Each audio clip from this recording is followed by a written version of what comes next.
Identity an. লেখিকা নুসরত জাহান। গল্প পাঠে মেঘনা। পর্ব 7। এরা চলে যেতেই জিমিন আস্তে করে শুধু মাথাটা বের করে দেখে রাস্তায় কেউ নেই। সেই 3টা লোকও নেই। কাউকে না দেখে জিমিন বের হয়ে আসে। কিছুক্ষণ পরেই সেখানে মিস্টার লি হাঁপাতে হাঁপাতে এসে বলে, স্যার আপনি ঠিক আছেন? জিমিন মিস্টার লিকে দেখে একটু সাহস পায়। মাথা উপর নিচ নামিয়ে বলে, হ্যাঁ আমি ঠিক আছি। স্যার আপনি কোথায় ছিলেন? আমি কতক্ষণ ধরে আপনাকে খুঁজছি, আর আপনি এখানে কি করছেন? জিমিন মিস্টার লিয়ের কথায় জবাব না দিয়ে বলে, তুমি কাউকে দেখেছ? মিস্টার লি ভ্রু কুঁচকে বলল, কাকে দেখবো স্যার? জিমিন চারিপাশে তাকিয়ে বলল, 3জন লোককে দেখেছ? ওদের মুখ ঢাকা ছিল। তুমি যেখান দিয়ে এসেছো ওরা ওইখানেই ছিল। মিস্টার লি আতঙ্কিত হয়ে বলে, স্যার আপনি ঠিক আছেন? আপনার কিছু হয়নি তো? কেউ আপনার ওপর হামলা করেছিল কি? পুলিশকে ফোন করব? পুলিশের কথা শুনে জিমিন তাড়াতাড়ি করে 2 হাতে নাড়িয়ে বলে, না না আমি একদম ঠিক আছি, আমার কিচ্ছু হয়নি, পুলিশকে ফোন করতে হবে না। গাড়ি নিয়ে এসেছো তুমি? তাড়াতাড়ি চলো, হয়তো ক্যামেরাম্যানরা এসে পড়েছে। আমাদের তাড়াতাড়ি যেতে হবে। কিন্তু স্যার আপনি? বললাম তো ঠিক আছি, আমার কিছু হয়নি। জিমিনকে দেখে মনে হচ্ছে অনেক ঘাবড়ে রয়েছে, তাই মিস্টার লি আর কথা বাড়ালেন না। সামনে হাত এগিয়ে জিমিনকে সামনে এগানোর উদ্দেশ্যে বললেন, স্যার আসুন, গাড়ি এই দিকে। জিমিনও চলে গেল কোনো কথা না বাড়িয়ে। হবি কোম্পানি থেকে ক্যামেরাম্যানরা চলে এসেছে তাদের পারফরমেন্স ক্যামেরা বন্দি করার জন্য। প্রতিদিন এই রুমেই তারা ড্যান্স প্র্যাকটিস করে, কিন্তু আজকে কেউ আসছে না কেন?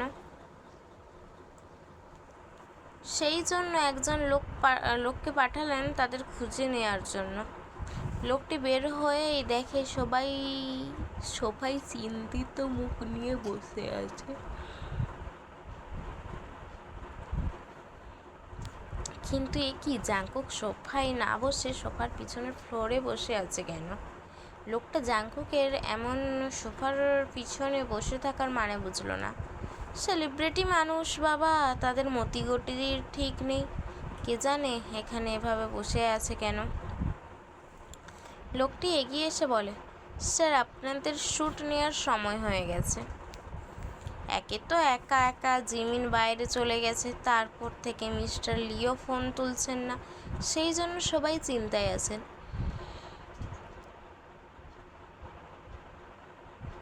তার মধ্যে এই লোকের এমন কথাই সবাই বিরক্ত হয়।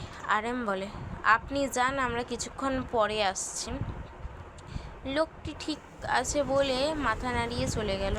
কিছুক্ষণ পর জিমিন আর মিস্টার লি আসে। জিমিনকে অক্ষত দেখে সবাই বসা থেকে উঠে দাঁড়ায়। জিন সবার আগে গিয়ে জিমিনের 2 কাঁধে হাত রেখে বলে, তুমি ঠিক আছো? জিমিন মিথ্যে হাসার চেষ্টা করে, যেন কেউ বুঝতে না পারে সে ভয়ে পেয়ে আছে। আমি একদম ঠিক আছি হিউং। তখন আরএম এগিয়ে এসে কিছুটা রাগ নিয়ে বলে, তোমাকে একা যেতে নিষেধ করেছিলাম, তবুও তুমি কেন বডিগার্ড ছাড়া আমাদের চিন্তায় ফেলে একা একা চলে গিয়েছিলে? যদি তোমার কিছু হয়ে যেত?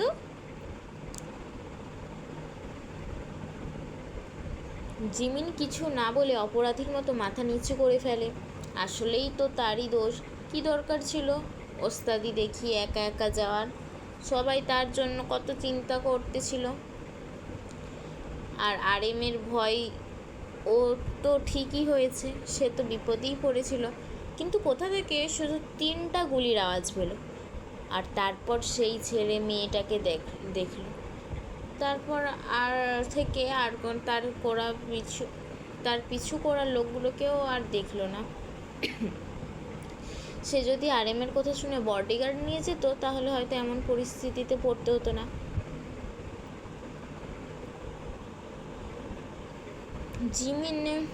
জিমিনকে মাথা নিচু করে থাকতে দেখে ভি তাড়াতাড়ি করে জিমিনের পাশে এসে দাঁড়ায়।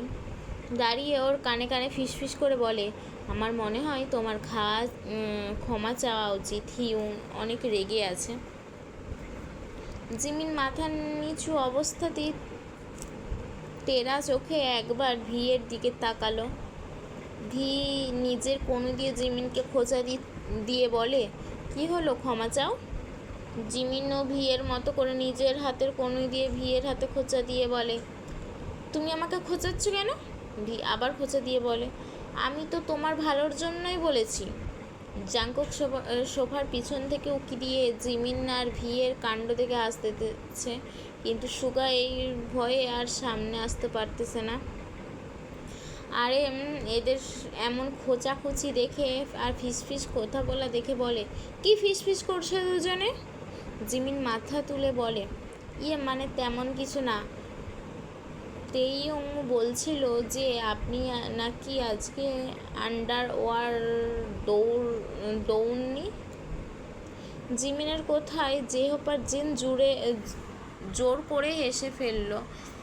জিহপ হাসতে হাসতে হাততালি দিচ্ছে আর জিন ফ্লোরে বসে পড়েছে।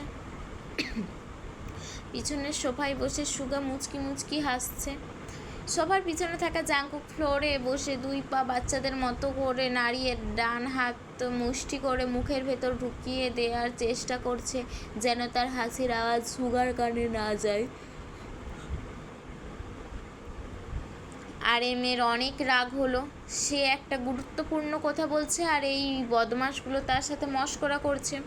ভি অসহায় মুখে জিমিনের হাতে খোঁচা দিয়ে বলে, কি বলছো?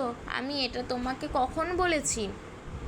তুমি তো এক্ষুনি বললে, হয়তো ভুলে গেছো। আরএম রেগে আছে বুঝতে পেরে পিছন থেকে সুগা এসে আরএমকে দেখানোর উদ্দেশ্যে মিছিমিছি রাগ দেখিয়ে বলে, তেইয়ংয়ের সব দুষ্টুমি বন্ধ করো। তেইয়ং, এসব দুষ্টুমি বন্ধ করো। ভি বিড়বিড় করে বলে, আমি আবার কি করলাম? সুগা আবারও বলে, আর জিমিন, তাড়াতাড়ি ফ্রেশ হয়ে এসো, আমাদের ডান্স প্র্যাকটিস করতে হবে, আর তার আগে তোমার আরএমের কাছে সরি বলা উচিত। জিমিন হালকা মাথা ঝুঁকিয়ে সরি বলে নিজের রুমের দিকে চলে গেল।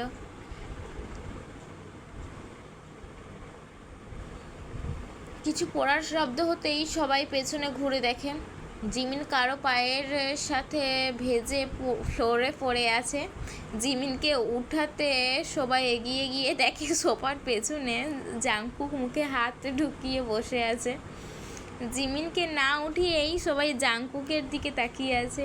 জিমিন যখন দেখলো কেউ তাকে তুলছে না, তখন নিজেই উঠে বসলো।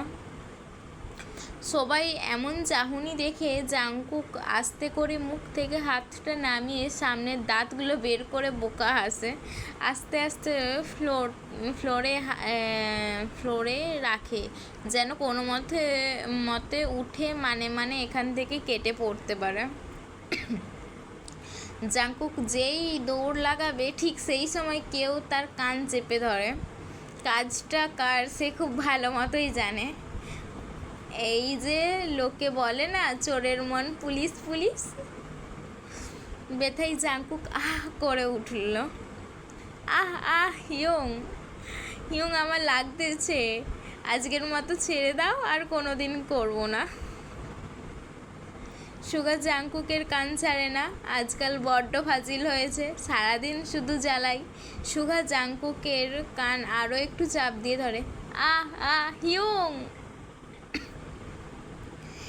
সুগা তাও ছাড়ছে না দেখে ভাবে একটু আগে বিনা কারণে সুগা তাকে বকা দিল, এখন সুযোগ পেয়েছে, তাকে একটু জ্বালিয়ে নেওয়া যাক।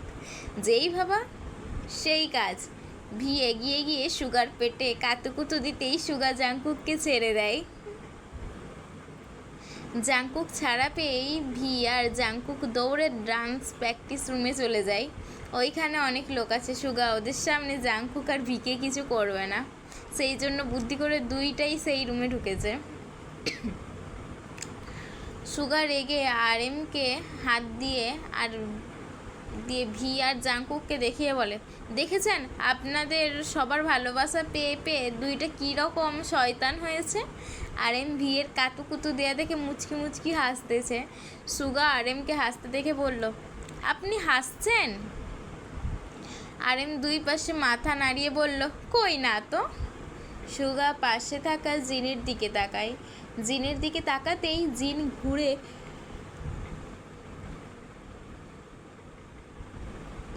ঘুরে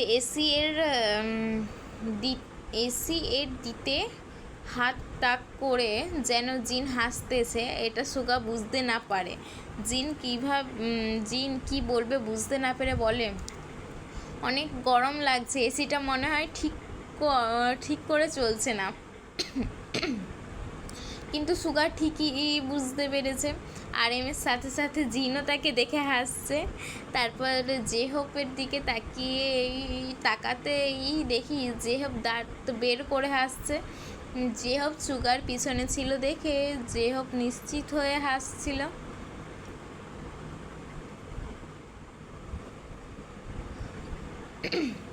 হঠাৎ করে সুগা তার দিকে ফিরাই তার মুখ চুপসে যায়। সুগা কিছু বলতে যাবে তার আগে জেহব বলে, আমাকে মনে হয় ওই রুমে ডাকছে, বলে তাড়াতাড়ি করে এক প্রকার সুগার সামনে থেকে পালিয়ে যায়। সুগা এক সাইডে ঠোঁট হালকা উপরে তুলে হা করে বলে, হ্যাঁ সবাই আমাকে দেখে হাসছে। সময় রাত 2টা। রাতের অন্ধকারে আবার ফুল স্পিডে বাইক চালিয়ে যাচ্ছেন হেভিং। এখানেই এই চ্যাপ্টার শেষ হয়ে গেছে। এবার আমি বলছি যে মানে এই লেখক নুসরত জাহান খুব সুন্দরভাবে লিখেছে, যে মানে তোমরা বুঝতেই পারছো এত সুন্দরভাবে এদের বন্ডিং, মানে এত বন্ডিং, এত বড় হয়েও যে এরা এত সুন্দর মজা করে, মানুষকে আনন্দ দেয়, এদের যে এত ভালোবাসা, মানে এদের এই 7 জনের মধ্যে এত ভালোবাসা দেখে এমনিই তোমার হাসি পাবে। মানে এটা খেসার হাসি নয়, এটা তোমার ভালো লাগা, ভিতর থেকে যে ভালো লাগে সেটা থেকে হাসিটা। কিন্তু আমার খুব ভালো লেগেছে, তোমরা আমার পড়াটা শুনেই বুঝতে পারছো, আমি পড়তে পর্যন্ত হাসছিলাম।